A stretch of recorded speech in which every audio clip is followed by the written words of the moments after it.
In keeping with the theme of records that I wish more people knew or know about, last night I just went through my collection here and grabbed 10 records that I think, these are records that I would give at least a 9.0 on Pitchfork. And the records that I don't think have sort of reached a wide audience. I didn't even realize that I had AirPods in my ear. So I'm gonna take those out. I just got back from lunch and went for a walk and was listening to some music. Forgot they were even there. I think that's good, right? So here are 10 great records that some of you may not know. And I picked them out last night. Don't even remember what they were. So I'm just gonna grab them randomly. This is from 1995. This is the Freakwater record, Old Paint. Freakwater, of course, is Catherine Irwin and Janet Bean. They are from, I believe, Louisville or Lexington.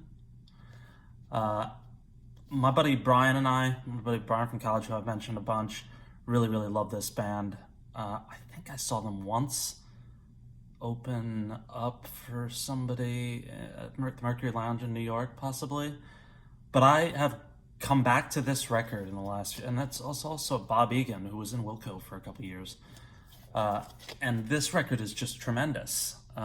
Smokin' Daddy, Little Black Train, Waitress Song, My One Desire. Can't recommend it. This is like the Carter family of today, even though it's not today. It's almost 30 years ago now, 1995. They were on Thrill Jockey. I loved that label. Check this record out. Great record. This came out 2003. This is the -5 record, Down with Wilco. Wilco backed Scott McCaughey and the -5, and I never understood why this record wasn't a bigger deal, at least in the sort of indie rock community. I mean, these songs are great. The Family Gardener, Where Will You Go, Days of Wine and Booze, Retrieval of You, The Town That Lost Its Groove Supply. They performed that on the Late Night Show. It was fantastic. This is just a great record. The -5, Down with Wilco. Check it out. I've mentioned this band a number of times, and it seems like it gets an excited reaction out of some of you. A band from Philly that I loved in the late 90s. I used to drive from New Jersey down to Philly probably once a month to see them play. I did that for about a year, almost 2 years. Stayed at my friend Brendan's place. Saw them all over Philly. The Tin Angel, maybe 3 or 4 times. Pontiac. And this is their second record, Mirage Kids in Philly. This came out, doesn't say on the back, but I think this was 99. No, this is 2000, I think. Is this the original? Yeah, it's the original lineup. Danny Metz. I can't remember the drummer's name. But obviously the Blanco brothers. This is a tremendous record. Their first record and this record, 5 stars, both of them. The opening with Far Away You into Point Breeze, Christian Street. One of the greatest periods of my life was hanging out with these guys. I'm still in touch with Serge a little bit over social media. I think he lived in Philly then. I think he now lives in central Pennsylvania. He, which I think I've mentioned, wrote a very beautiful tribute to my brother when he passed away. That my family, my mother, my sister, me, all of Lane's friends just are very grateful for the words that he gave to us. I'll share it sometime on this channel.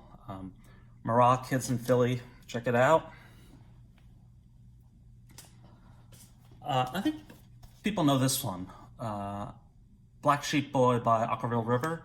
I was a huge Aquaville River fan back around the time that this came out, which I think is like the early 2000s. Saw them a bunch. I saw them at Coachella the one time that I went to Coachella. That was 2008, and they were tremendous.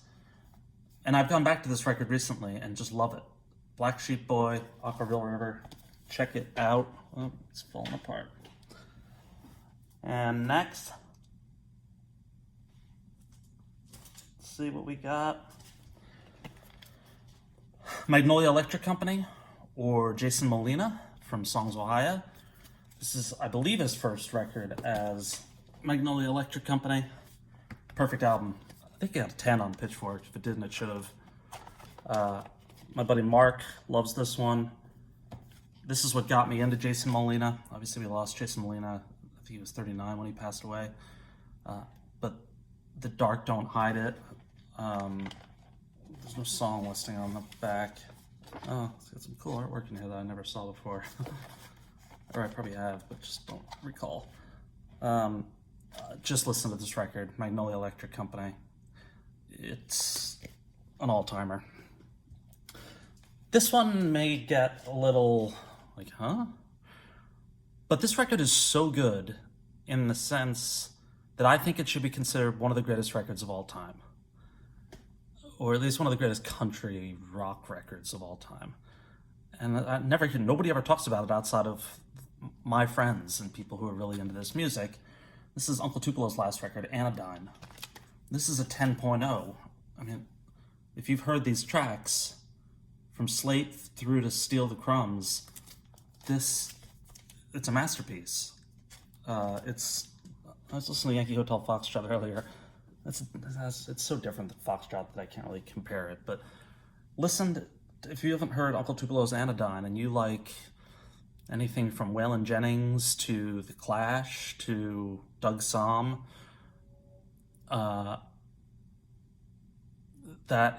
it's just a tremendous record. Next, another one that never really got spoken about much, and looks like this is one of only a few. They reissued this last year. Originally came out in 1999.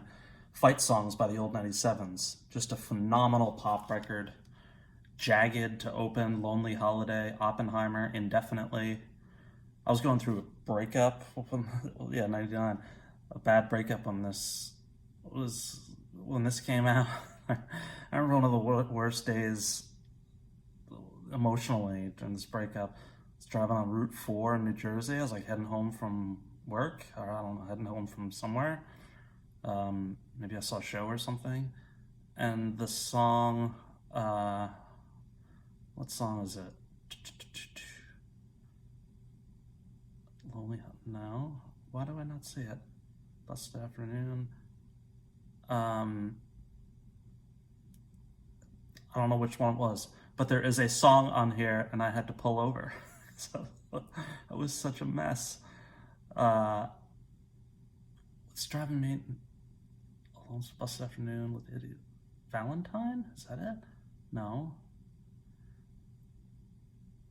Can't remember. And I'm going to let it go because I'm going to be staring at the back of this for...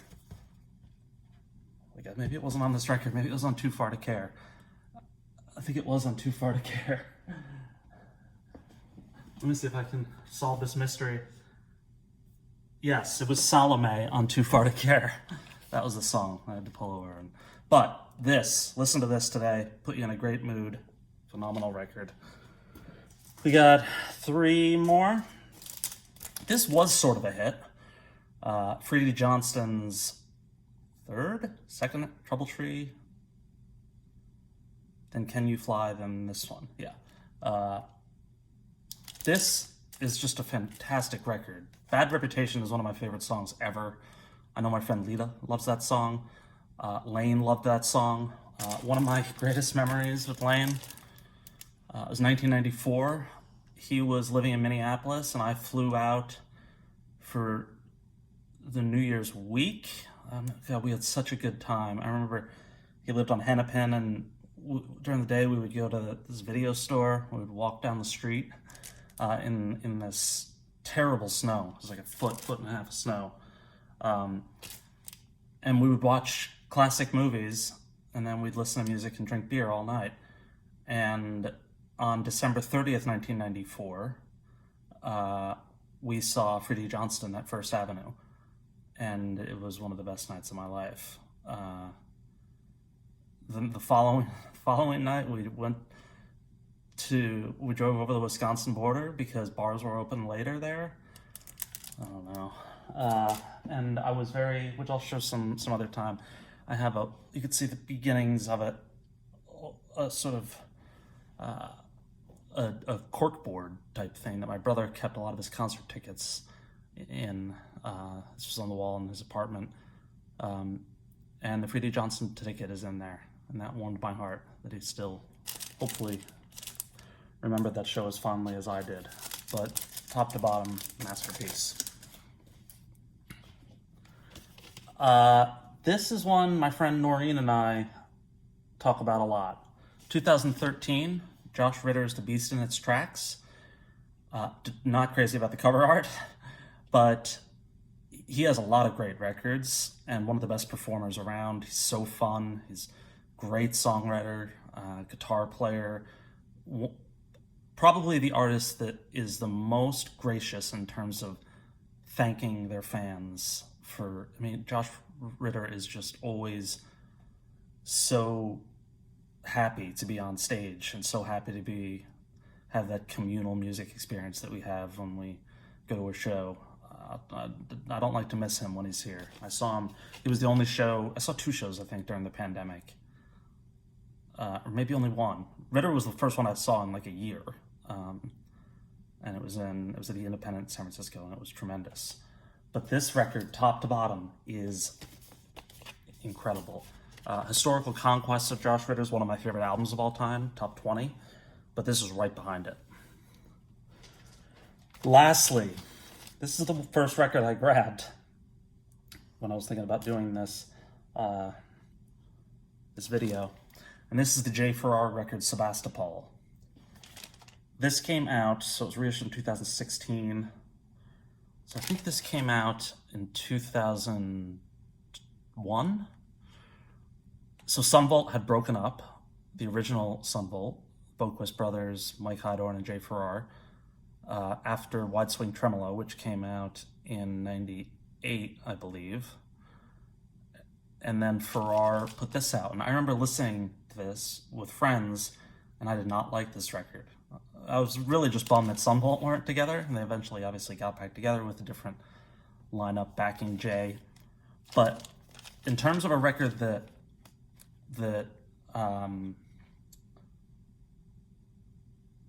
ages well over time, this, and it came with the bonus EP with Greenwich Time, Damn Shame, Station to Station, Kind of Blues, or Kind of Madness, sorry, and Dues. But Feel Free, Voodoo Candle, Barstow, Damn Shame, Feed Kill Chain, Make It All Right. This is just a phenomenal record. So these are 10 records that I highly recommend you check out. Stream them, then buy them if you can. Some might be hard to find. I'm going to do more videos like this. But those 10 I will stand by, I don't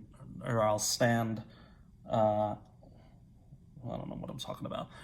I will maintain that they are tremendous records. So I hope you check them out. I hope you're all doing well, and I will check back soon.